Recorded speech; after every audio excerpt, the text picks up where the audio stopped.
भोग मिल गए, अब उसे कुछ भी नहीं चाहिए।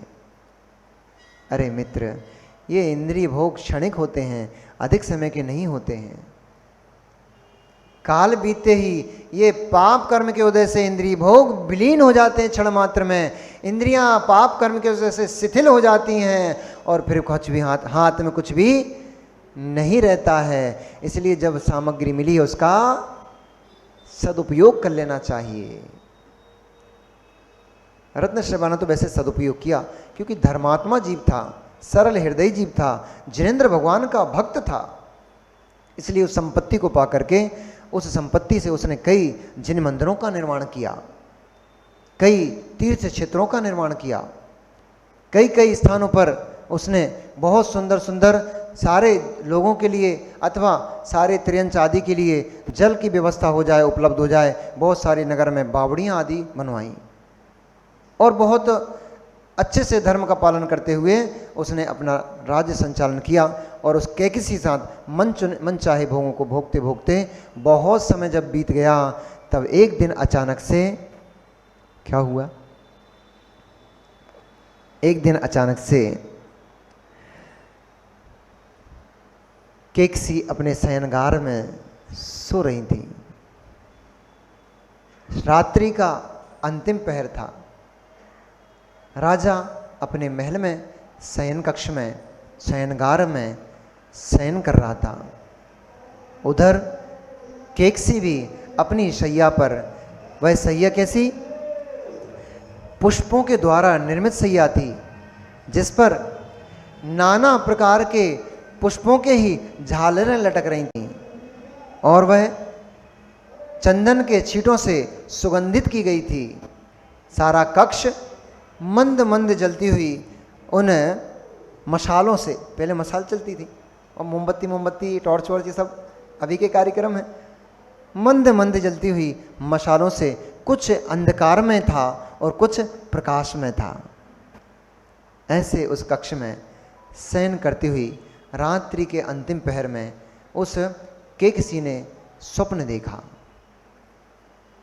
स्वप्न में सबसे पहला उसने स्वप्न देखा कि बहुत विशालकाय और जो अमावस्या की रात्रि को भी तिरस्कृत करते हैं, ऐसे काले काले विशालकाय हाथियों का झुंड एक सामने चला आ रहा है और उस झुंड को एक बहुत विशालकाय सिंह जो आकाश से उतरकर चला आ रहा है और वहीं से गर्जना करते हुए उन सभी हाथियों के झुंड को तितर बितर कर दिया है उसने, और उन हाथियों के झुंड को अपनी गर्जना से दूर भगाता हुआ और मेरे मुख में प्रवेश कर गया है। दूसरे स्वप्न में उसने देखा कि चारों तरफ काला काला अंधकार व्याप्त पड़ा है और उस अंधकार को चीरता हुआ, उस अंधकार को नष्ट करता हुआ पूरे संपूर्ण आकाश के मध्य में एक पूर्ण सूर्य खिला हुआ है जो अपने प्रताप से सारे अंधकार को ध्वस्त करते चला जा रहा है। तीसरे स्वप्न में उसने देखा रात्रि पूर्ण अंधकार में है और उस अंधकार में चंद्रमा पूर्ण रूप से खिला हुआ है और वह खिला हुआ चंद्रमा अपने प्रकाश से अंधकार को तिरस्कृत करता हुआ अपनी शीतल शीतल रश्मियों से पूरे लोक को व्याप्त कर रहा है, संपूर्ण लोक को शीतलता प्रदान कर रहा है। और स्वप्न अंतिम में देख ही रही थी। इतने में तुरही की आवाज सुनाई पड़ने लगी। पहले तुरही होती, वो ऐसे बजाते, ऐसे तुरही बजाते थे किसके लिए? प्रातः काल का संदेश देने के लिए नगाड़े और तुरही की ध्वनि होती थी। तो जैसे ही अंतिम स्वप्न रानी देख रही थी, उसी समय उसके कानों में मंगलभूत तुरही की आवाज पड़ी, नगाड़ों की आवाज पड़ी और उसकी आंख खुल गई। और जैसे ही आंख खुली, वह कैकसी तुरंत भयभीत हो उठी। ओ, क्या होने वाला है? मैं ये क्या स्वप्न देख रही थी? तब स्वप्न से बाहर निकलते ही वह कैकसी इस प्रकार से सोचती है, स्वप्न देखते ही के किसी, साहुला जी आपके काम की चीज है, कि स्वप्न देखते ही के किसी भय से हुई मलान, और है शुभ का संकेत यह या है अशुभ का काल। स्वप्न देखते ही के किसी भय से हुई मलान, है शुभ का संकेत यह या है अशुभ का काल। समझ नहीं कुछ आ रहा क्यों कैसे क्या बात, कुछ भी समझ में नहीं आ रहा है, कुछ भी समझ में नहीं आ रहा। यह स्वप्न शुभ की सूचना दे रहा था कि अशुभ की सूचना दे रहा था, यह स्वप्न मंगल भूत था कि अमंगल भूत था, यह स्वप्न कहना क्या चाह रहा है, कुछ भी समझ में नहीं आ रहा। तो स्वप्न देखते ही के किसी भय से हुई मलान, है शुभ का संकेत या है अशुभ की खान। और समझ नहीं कुछ आ रहा क्यों कैसे क्या बात, और जाकर स्वामी से कहूँ जो है मेरे हालात। ऐसा सोचती हुई कि किसी तुरंत सैया से वो बाहर उठी, उठकर उसने अपने भगवान को स्मरण किया, नमस्कार किया। अच्छे लोग, धर्मात्मा लोग उठ के तुरंत दर्पण में मुंह नहीं देखते हैं, उठे पहले, सबसे पहले, अब तो क्या करते हैं लोग, मूवी नहीं देखते हैं, सबसे पहले मोबाइल देखते हैं। किसी का मैसेज तो नहीं आया रात में, किसी का फोन तो नहीं आया रात में। अरे धर्मात्मा लोग उठाकर वो पाप की डिबिया नहीं देखते हैं उठा करके, धर्मात्मा लोग, पुण्यात्मा लोग सबसे पहले आंख खुलते ही भगवान को नमस्कार करते हैं, हे प्रभु आपके प्रसाद से पुनः मुझे जीवन प्राप्त हुआ है, अन्यथा तो निद्रा रूपी मृत्यु मुझे सुलाए पड़े थी। आपके प्रसाद से मेरा मुख, पुनः मेरी आंखें खुली हैं, इसलिए आपको नमस्कार हो। फिर जाकर अपने पलंग से नीचे उतरना चाहिए।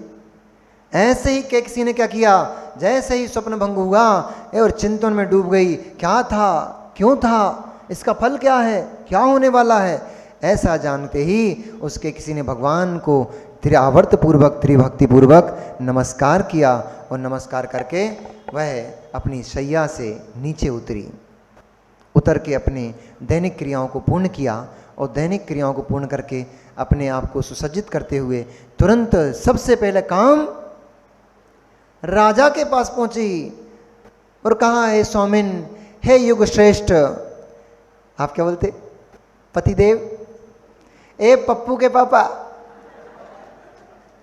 कैसे कैसे शब्दों को यूज करना पड़ता है, पप्पू, चप्पू, गोलू, भोलू, ठोनू, मोनू, ऐसे शब्दों को, मोनू भैया, कैसे कैसे नाम रखना पड़ते हैं लोगों को। पहले बोलते थे हे आर्य, हे श्रेष्ठ पुरुष, आर्य मतलब श्रेष्ठ पुरुष, ऐसे शब्दों से। अब बोलना अपने अपने पतिदेव को बोला करो, हे आर्य। अरे कम से कम आपके, देखो हंसने लग गए लोग, इनको लग रहा मजाक कर रहे हैं। अरे माँ मजाक नहीं कर रहे हैं, कम से कम आपके पति को इस बात का ज्ञान तो हो कि आर्य कुल में मेरा जन्म हुआ है, आर्य खंड में मेरा जन्म हुआ है, मैं आर्य पुरुष हूं, मैं मलेच्छ नहीं हूं। आप नीतियां होती थी ये सब, पहले व्यर्थ में ही कुछ भी नहीं बोला जाता था। यदि किसी को देवी भी बोला जाता था, किसी को अर्धांगिनी बोला जाता था, उसके पीछे रहस्य हुआ करते थे। पहले के जो संबोधन होते थे रहस्य में होते थे, व्यर्थ में नहीं होते थे। इसलिए पहले की कुलवंती स्त्रियां होती थीं, वे अपने पुरुषों को आर्य बोलती थीं कि भैया तुम आर्य हो, अच्छे काम करो, ये पापों में मत लगे रहो, ये मलेच्छों के काम होते हैं, पाप काम करना, पाप के काम करना, आर्यों के काम नहीं होते हैं। ऐसे कार्य करो, ऐसे कार्य करो जिससे आर्य कहलाओ, आर्य खंड की नाक न कटे। तो उसने कहा, हे आर्य, हे युग श्रेष्ठ। अच्छा शब्द बोलो तो आदमी के अंदर थोड़ी फीलिंग आती है, अरे कितना अच्छा अच्छा बोला जा रहा है। हे आर्य, मैं बहुत मन मेरा विचलित है, मेरा मन बहुत विह्वल हो रहा है, मैं समझ नहीं पा रही हूं मैं क्या करूं क्या ना करूं। उन्होंने कहा, हे देवी, आपको भी ऐसे बोलना चाहिए, हे देवी तुमने भोजन बना लिया क्या? वो कहेंगी, देवी भी कह रहा है और भोजन भी पकवा रहा है, देवियां भोजन बनाती हैं क्या? बोले जाओ, अब पुराने कल्प वृक्ष थे, बोले जाओ अब का कल्प वृक्ष होटल, तो बोले जाओ कल्प वृक्ष नाम की होटल से ले आओ। देवियां थोड़ी भोजन बनाती हैं, इसी सोच समझ के बोलना भैया। पर फिर भी बोल देना, हे देवी, जैसे रत्नशबा ने कहा, हे देवी क्यों दुखती होती हो? क्या तुम्हारी किसी ने अवज्ञा की है? किसी दुष्ट दास दासी ने तुम्हारी बात को नहीं माना है? अभी मुझे बताओ, मैं अभी उसको दंडित करता हूं। तब केकसी ने कहा, हे महान पुरुष, आपके रहते हुए किसकी सामर्थ्य है कि मेरी अवज्ञा कर सके? अब ऐसे अच्छी अच्छी बातों से मन प्रसन्न होता है, अच्छी अच्छी बातें करना चाहिए, पता नहीं क्या लड़ाई झगड़े करते रहते हो, तुम जहाँ चले जाओ, तुम वहाँ चले जाओ, तुम ये कर लो, तुम वो कर लो, बेचारे दुखी हो जाते हैं। अरे थोड़ी प्रशंसा कर दिया करो, सुबह सुबह थोड़ी इनकी प्रशंसा कर दो, पूरे दिन हवा में घूमते रहेंगे ये। प्रशंसा बहुत बड़ी चीज़ होती है, और तुम थोड़ी सी प्रशंसा इनकी कर दिया करो, अरे वाह, भले ही चाहे वो खुजले कुत्ते की कान जैसी लटकती रोटी बनाई हो, लेकिन बोल दो क्या बात है, आज लगता है तुमने प्रसन्न होकर भोजन बनाया, बहुत सुंदर बनाया है। अब खाना तो वही है, चाहे मुंह बना के खाओ, चाहे अच्छे से प्रशंसा करके खाओ, ज़्यादा मत कर देना, दूसरे दिन से फिर वही मिलेंगी फिर। इसलिए थोड़ी प्रशंसा करते रहना चाहिए, प्रशंसा से कार्य अच्छे हो जाते हैं। एक दूसरे की प्रशंसा करो, अपनी स्वयं की भी प्रशंसा करो, आज मैंने ये कार्य बहुत अच्छा किया है, बहुत अच्छा काम किया, आज मैंने ये कार्य बहुत अच्छा किया है। अपनी पीठों को, अपने आप की प्रशंसा करो। आपने कोई अच्छा काम किया, अपनी तुरंत प्रशंसा करो, मैंने आज ऐसा काम अच्छा किया है। दूसरे प्रशंसा करें ना करें, इससे मोटिवेशन मिलता है अपने आप को, इससे कुछ और अच्छा करने के अपने अंदर से ही प्रेरणा उत्पन्न होती है। इसलिए अपना सेल्फ रिकग्निशन बोलते हैं इसको, ये बहुत काम करता है। किसी दिन इस विषय को मैं लूँगा बहुत अच्छे से, ये बच्चों के लिए बहुत ज़्यादा जरूरी है। इसलिए किसी संडे को, जब बच्चे आएंगे, संडे को बच्चे आते हैं, संडे को ये सेल्फ रिकग्निशन की एक क्लास जरूर लूँगा मैं, बहुत ज़रूरी है। जो बच्चे आज डिमोरलाइज हो रहे हैं और कुछ भी थोड़ी सी कुछ हो जाती है, फेल हो गए या कुछ मार्क्स कम आ गए, तुरंत पटनियाँ ढूंढने लगते हैं, कहीं जीआर की पुड़ियाँ ढूंढने लगते हैं, उनके लिए ये सब्जेक्ट बहुत ज़रूरी है। और माताओं के लिए बहुत ज़रूरी है। थोड़ी सी लड़ाई झगड़े हुई, लाओ हमें तो चूहा मार ला दो, अरे तुरंत चूहा मार की पुड़ियाँ नहीं खोजना पड़ती, सब्र करो, सब्र करो, गलती हुई है सुधर जाएगी, काम बिगड़ा है ठीक हो जाएगा, रोटी की लोई बिगड़ जाती ठीक हो जाती है। तो ऐसे ही उनने कहा, अब अशुभ अशुभ चीज़ों का अपन क्यों नाम लें। तो कहा, हे देवी, तुम्हारी किसी ने अवज्ञा की है क्या? तो तुरंत केकसी ने कहा, नहीं स्वामी, मेरी किसी ने अवज्ञा नहीं की है। आज रात्रि के अंतिम पहर में भोर के पहले पहले ही मैंने 3 स्वप्न देखे, इसलिए मेरा मन बड़ा विचलित हो रहा है, मुझे समझ में नहीं आ रहा है कि क्या करूं क्या ना करूं। क्या स्वप्न थे देवी? मुझे भी तो कह के सुनाओ, मैं भी तो जानूं हमारी महारानी स्वप्न में क्या देखती है। ऐसी अच्छी अच्छी बातें करा करो यार, घर अच्छा हो जाएगा। मैं ईमानदारी वाली बात बता रहा हूं। ऐसी एक दूसरे से अपनी फीलिंग्स शेयर करो, एक दूसरे से अपनी मन की बात कहो। नहीं तो आप इधर मुंह करके बैठे हो, वो उधर मुंह करके बैठी हैं, और ये दूरियां इतनी बढ़ गई, बैठते बढ़ते बढ़ते बढ़ते बेघर के जा तरफ बैठी हैं, आप घर के बाद तरफ बैठे हो। ये होता है, ऐसा ही होता है। इसलिए शेयरिंग बहुत आवश्यक है। अपने मन की बातें एक दूसरे से शेयर करो, अपने परिवार से शेयर करो, अपने परिवार को, अपने बच्चों को, अपने बेटियों को, बेटों को अपने साथ बिठाओ, घंटा भर आधे घंटे का समय उनके लिए निकालो। अब तुम्हें बेरिंग बेचने से टाइम नहीं है हमारे सोनू भैया को, कैसे काम चलेगा? अरे बेरिंग की दुकान चलाते रहो, शटर डाउन करो, कब तक बेरिंग बिकते रहेंगे? बिकते रहेंगे, वो तो पूरा जीवन पड़ा है। थोड़ा समय संतान को जन्म दिया उसके लिए निकालो, बहुत ज़रूरी है, बहुत ज़रूरी है। इसलिए उन्होंने कहा, मुझे भी तो बताओ, मैं भी तो जानूं कि हमारी महारानी ने क्या स्वप्न देखे। तब केकसी ने कहा, महाराज, पहला स्वप्न तो मैंने ये देखा कि एक गर्जना करता हुआ बहुत भयंकर सिंह जो कि काले काले हाथियों के समूह को तितर बितर करता हुआ उनको दूर भगाता हुआ और मेरे मुख में प्रवेश कर गया। और दूसरा स्वप्न मैंने ये देखा कि काली काली अंधेरी रात को सूर्य जो पूरे आकाश के मध्य में स्थित था उसने अपने प्रताप से नष्ट कर डाला है, पूरा अंधकार नष्ट कर दिया है। और तीसरा अंतिम स्वप्न मैंने देखा, हे स्वामिन, तीसरा अंतिम स्वप्न मैंने देखा कि रात्रि में चंद्रमा पूर्ण खिला हुआ है और अपनी चांदनी और अपने उजाले से, अपनी चांदनी से सभी को संतुष्ट कर रहा है और अपने उजाले से अंधकार को नष्ट कर रहा है। ऐसा सुनते ही राजा के मुख पर प्रसन्नता उत्पन्न हो गई और मुख कमल खिल गया। और खिलते ही उसने क्या कहा कि सुन कर के नप ने कहा, आज आपके लिए माल मसाला लाए हम, बहुत मेहनत करी हमने भैया इसके लिए। सुन कर के नप ने कहा, प्रिय क्यों होती उदास, और ना ही अशुभ की सूचना, ना कोई दुष्ट का काल। क्या कहा राजा ने? हे प्रिय, ये अशुभ की सूचना नहीं है और ना ही कोई दुष्काल आने वाला है। अरे ये तो बहुत खुशी की बात है, आनंद की बात है, बहुत अच्छा होने वाला है। क्या बहुत अच्छा होने वाला है? तो सुन कर के नप ने कहा, प्रिय क्यों होती उदास, ना ही अशुभ की सूचना और ना ही कोई दुष्काल, और गर्भ में तेरे आ रहा है प्रचंड सम्राट, गर्भ में तेरे आ रहा है त्रिखंड सम्राट, और होंगे पूरे अब सभी हृदय के अपने काज।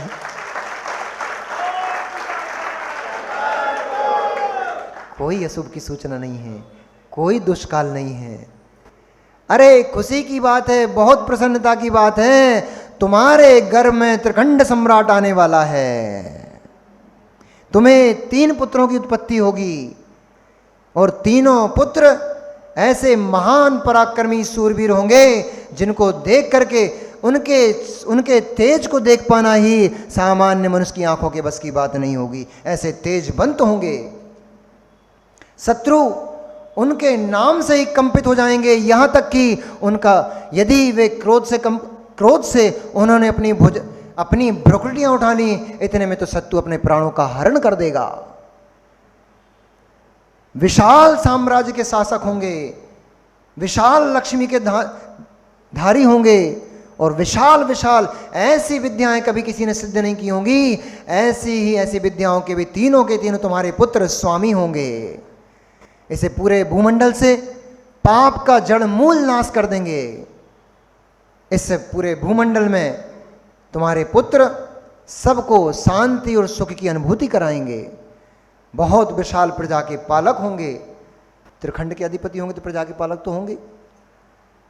इसलिए हे रानी, तुम प्रसन्न हो और खुशियां मनाओ, तुम्हारे गर्भ में एक पुत्र ने प्रवेश कर लिया है। ओम नमः सिद्धेभ्यः।